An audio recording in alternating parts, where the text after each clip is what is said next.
رحلات سياحية بدون تأشيرة على ماليزيا؟ إيه لا، بدنا نروح. لسه امبارحة كنت عم بحكي مع رفيقتي بنفس الموضوع، ولسه بيقولوا لك ما في تنصت على موبايلاتنا من السوشيال ميديا. في ناس لو تجي متى وتبلع لهم المصحف ما راح يصدقوا انه وسائل التواصل الاجتماعي ما بتتنصت علينا عن طريق الموبايل، وكل ما طلع شي بوجهن على الانستا او الفيس بيقولوا لك لكن شلون عرف انه انا مهتم بهي الشغله؟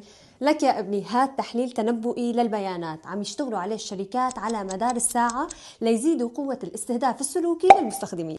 يعني قاعدين ليل نهار عم يراقبوا سلوكك الرقمي بالكامل، سجلات بحثك على الويب، تفاعلاتك على السوشيال ميديا، تنقلك بين المواقع، تاريخ تصفحك، والوقت اللي بتقضيه وانت عم تشوف فيديو معين، وكل هالشي بأدوات تتبع رقمي متخصصة، وهيك بيصير عندهم بيانات قادرة تتنبأ باحتياجاتك ورغباتك قبل ما انت اصلا تدركها بكامل وعيك. متخيلين لأي درجة يا جماعة؟ بس انا ما عم بحكي بس عن الاعلانات، في كتير شغلات بكون عم فكر فيها بتطلع لي على السوشيال ميديا بريلات او منشورات، اكيد عم بيتنصتوا علينا.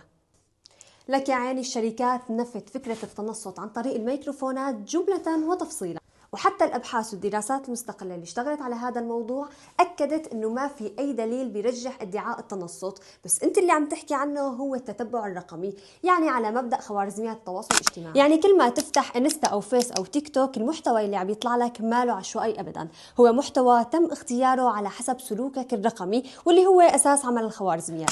يعني وقت شلينا انا وجارتنا على كنة خالتها طلعت لي تاني يوم باقتراح صداقة، يعني ما كان الفيسبوك عم يتنصت علينا، هي شغل بس خوارزميات. طبعا علاقاتك الاجتماعية على السوشيال ميديا هي من ابرز العوامل اللي بتأثر على عمل الخوارزميات، بالاضافة لاهتمامك السابق وتوقيت النشر. وعلى فكرة عمل الخوارزميات اليوم صار متطور بشكل كتير كبير، وبيعتمد على الذكاء الاصطناعي والتعلم العميق لفهم سلوك المستخدم. يعني صار همها مو بس تعرض لك محتوى بهمك، لا، وتتنبأ لك بالمحتوى يلي بيجذبك مستقبلا عن طريق خاصية الذكاء التوقعي. صحيح قبل ما اروح انا جد حكيت انه ما في تنصت، بس هذا ما بيعني انه ما في انتهاك خصوصية، مشان بري زمتي. وهلا خبرونا اقتنعتوا انه ما في تنصت، واكتبوا لها بالتعليقات ايش المواقف اللي صارت معكم واكدت لكم انه في تنصت.